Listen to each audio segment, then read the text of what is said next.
Hello, everyone. This is Jeff with Mississippi in the Civil War, back with another episode of The War in Their Own Words. And today I'm going to be talking about the Siege of Vicksburg. Or more to the point, I'm going to be allowing some of the actual participants in the Siege of Vicksburg to tell you about the war as they saw it. And the Siege of Vicksburg lasted for 47 days in 1863. It was one of the most decisive campaigns of the Civil War. The loss of the Hill City gave the Federals control of the Mississippi River. It split the Confederacy in half. It was really a blow from which the South never recovered. From the earliest days of the war, both sides, Union and Confederate, realized the importance of Vicksburg. Soon after the war started, Mississippians began fortifying Vicksburg.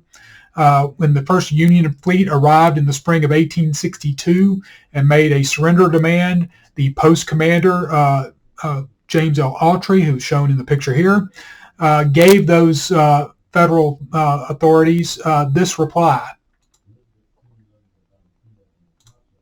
Mississippians don't know and refuse to learn how to surrender to an enemy. If Commodore Farragut or Brigadier General Butler can teach them, let them come and try. And this kind of defiance would mark how Mississippians and Confederates in general felt about holding the Hill City.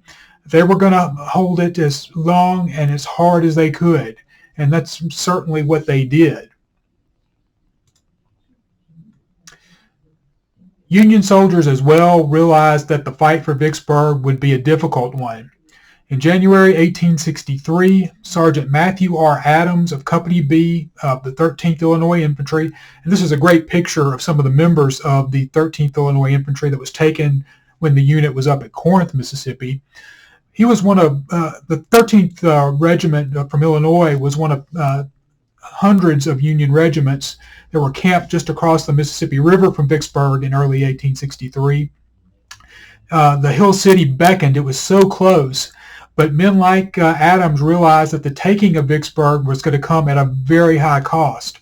In one of his letters home, Adams wrote this: "We are encamped within full view of the much coveted city of Vicksburg, the taking of which will cost the lives of many a brave and true soldier." And he was very right. Within just a matter of months, Grant was going to launch his 1863 Vicksburg campaign. It was going to be wildly successful, but it was going to come at an extremely high cost in the terms of wounded and killed in the Union Army.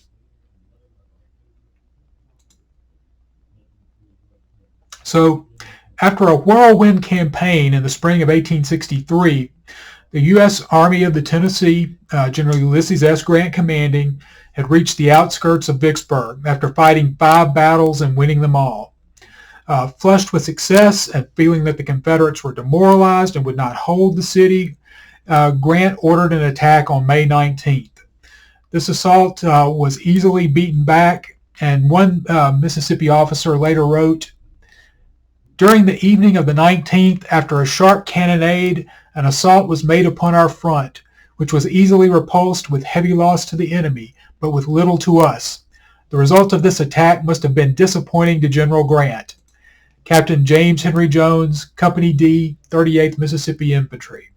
The 38th, again, is a unit near and dear to my heart. As you probably know if you've watched very many of my episodes, I wrote a regimental history on the 38th. They were engaged against some of the attacking forces during the May 19th assault, and they gave a good account of themselves at that time.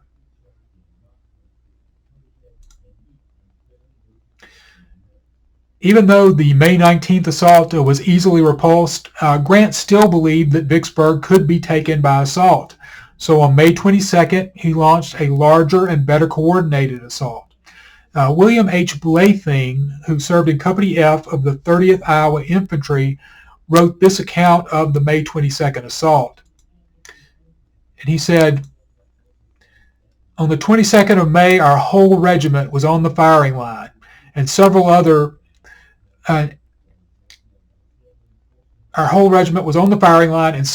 regiments were ordered to our support. After McClernand's assault on the railroad redoubt, he urged General Grant to order an assault on other portions of the line. In the afternoon, several of the regiments along our portion of the line were ordered to assault, which they did with great gallantry, but suffered a bloody repulse. Then my regiment, the 30th Iowa, and others were ordered to charge. Just at this moment, our colonel, Abbott, arose to give orders for the advance, when he was shot through the head and instantly killed. Then the lieutenant colonel being absent, the command of the 30th Regiment devolved on the major, J.P. Milliken. He had proceeded only a few steps when he was shot through the body and mortally wounded, dying the next day. And Blathing had very vivid memories of Vicksburg, and it's ironic, after the war, he ended up settling in Vicksburg. In fact, the picture that I show here of Blathing was taken from an article about him that was published in the Vicksburg papers in the early 1900s. He became a very well-respected citizen in Vicksburg, in fact, and was very instrumental in helping to organize a number of the reunions that took place in Vicksburg and helped to bring a lot of the Iowa troops back to Vicksburg for these reunions. Just one of those great ironies that someone that fought so hard to take the city of Vicksburg later ended up becoming a citizen of Vicksburg.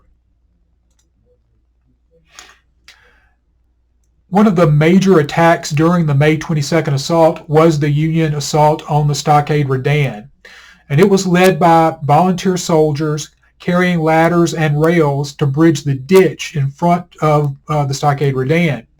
And then with the ladders, they would be able to scale the high earthen walls of the fort. Because of the extremely dangerous nature of their mission, these volunteers were known as the Forlorn Hope.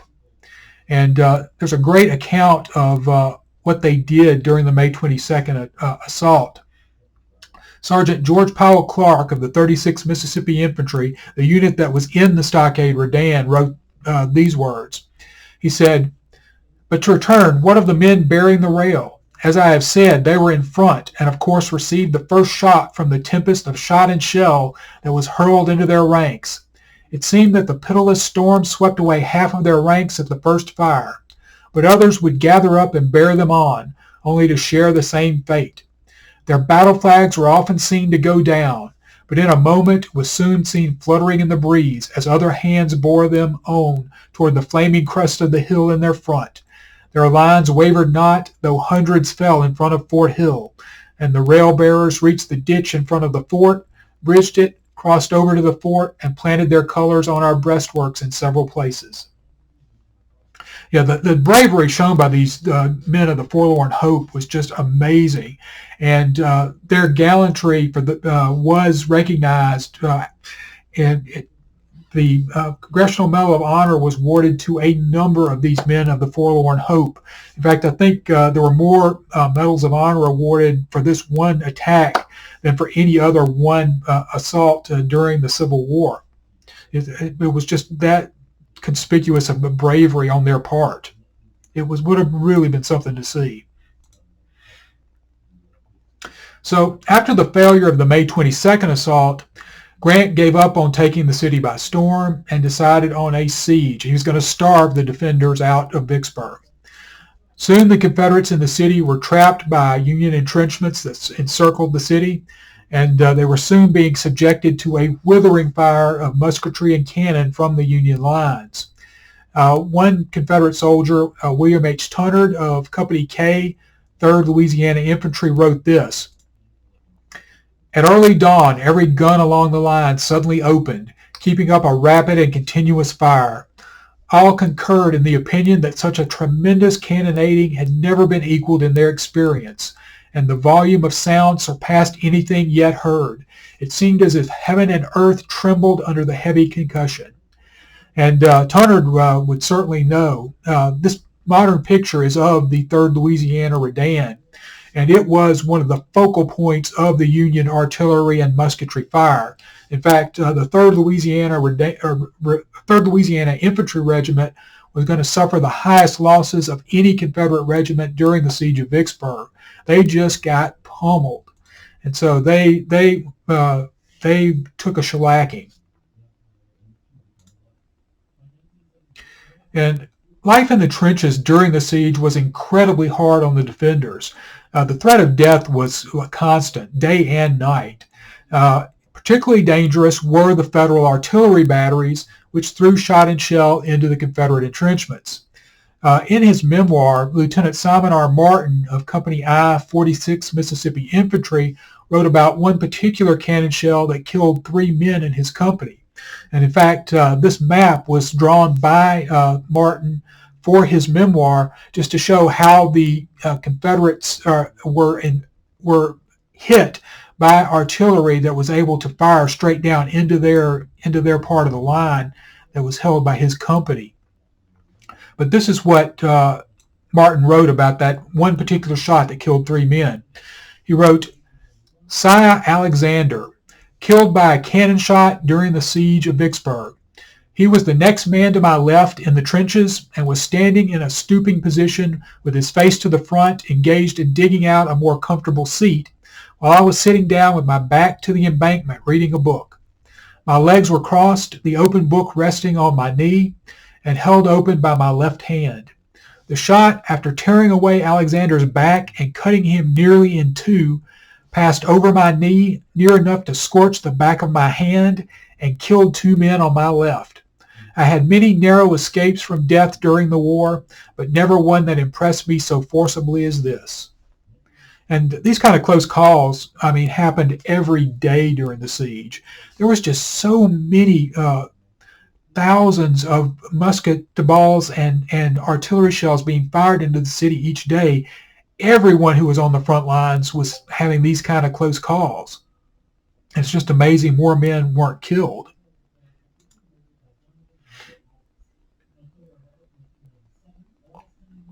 And it was not just the soldiers on the front lines that were facing this danger from the Union artillery and musketry.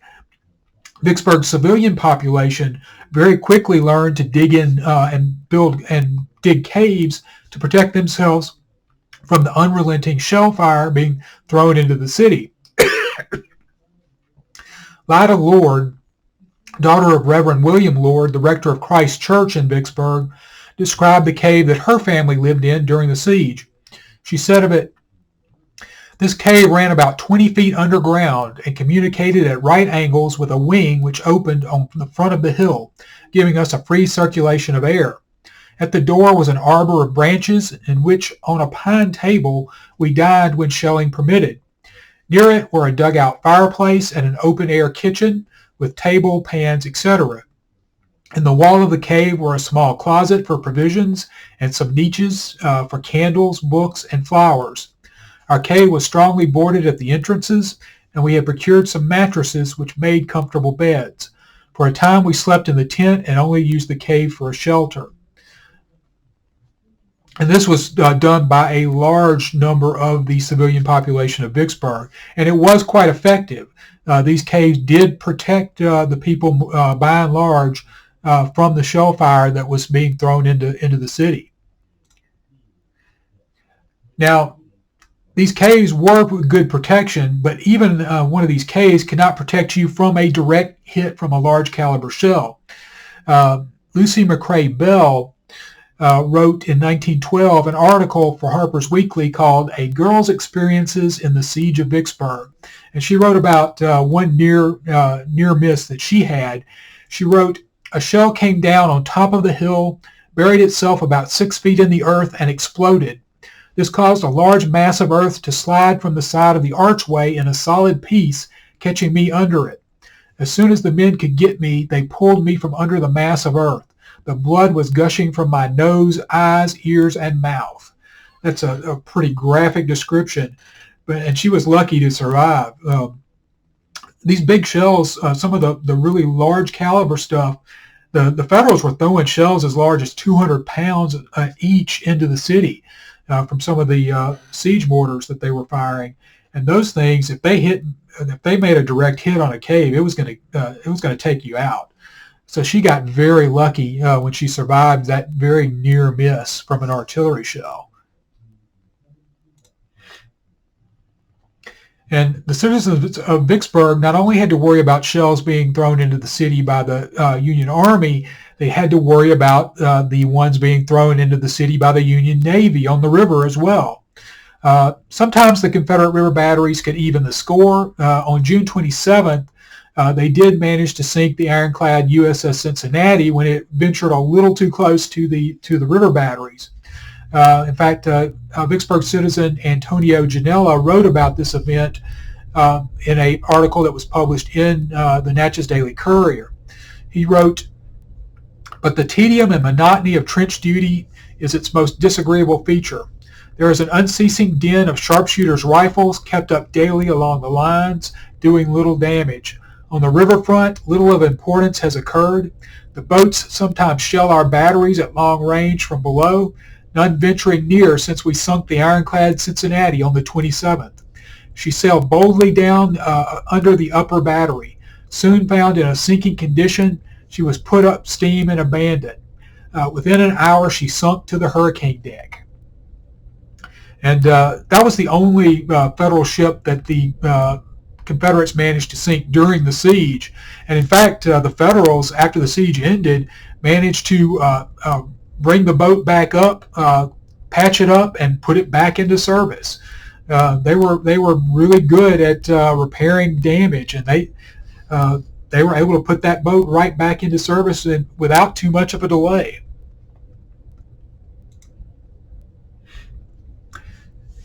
One of the most famous civilian chroniclers of the Siege of Vicksburg was Emma Balfour, whose home, the Balfour House, still stands.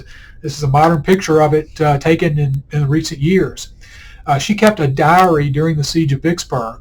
And just to give you a flavor for it, this is an entry from June 2nd, 1863. Emma wrote, "The general impression is that they fire at the city, thinking that they will wear out the women and the children and the sick, and General Pemberton will be obliged to surrender the place on that account. But they little know the spirit of Vicksburg women and children, if they expect this. Rather than let them know they are causing us any suffering, I will be content to suffer martyrdom."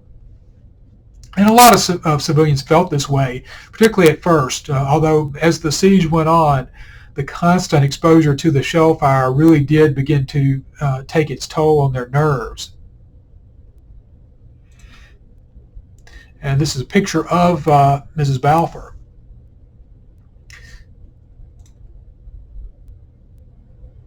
But yeah, if you ever get a chance, read her diary. It has been published. It's readily available. It's available on the internet through Google Books. You can read it for free. If you want to buy a copy, it's not expensive. There are modern reprints of it. I highly recommend it if you want to read a first-person account written by someone who was in Vicksburg during the siege. It really gives you a good feeling for what the civilian experience was during the siege.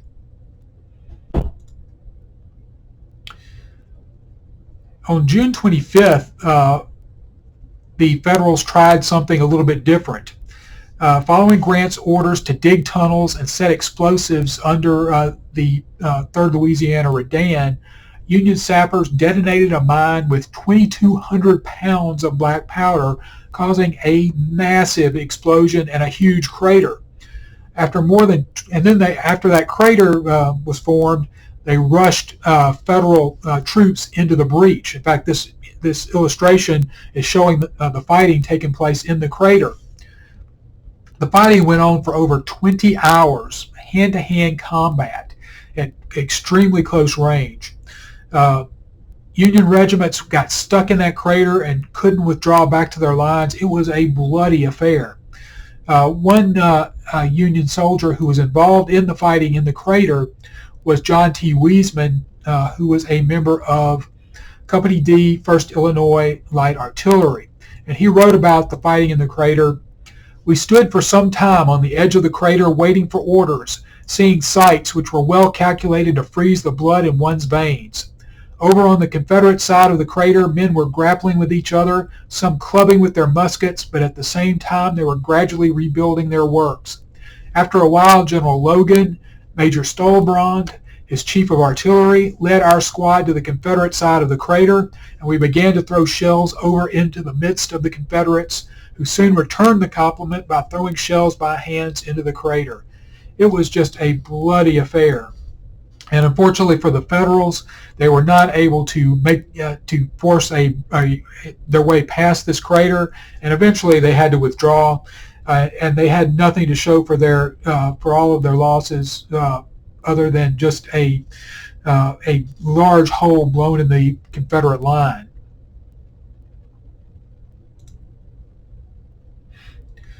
So after 47 days of siege, the fighting ended on July 4th, 1863, with the surrender of Vicksburg by General John C. Pemberton. Chaplain William Lovelace Foster of the 35th Mississippi Infantry wrote, "Upon looking up the street, I beheld a sight that I fondly hoped never to see. A Yankee officer in blue uniform galloping down the streets of Vicksburg. This too on the 4th of July. Tears of bitter anguish fell from my eyes, and a cloud of darkness and gloom settled upon my mind. No more shall I roam over those lovely hills and deep valleys, for they are now in the possession of a hateful foe." Chaplain Foster was an excellent writer. He really paints a vivid picture. And again, if you get a chance, you should read his published work on the Siege of Vicksburg. He wrote a letter to his wife that he was never able to mail, so he just kept writing and telling her about his experiences. It was published some years ago, and it's available under the title Vicksburg, Southern City Under Siege. It's not an expensive volume, and it's very well worth your while, because Chaplain Foster was an excellent diarist, and he really gives a gripping account of what it was like inside the city for a member of the Confederate Army.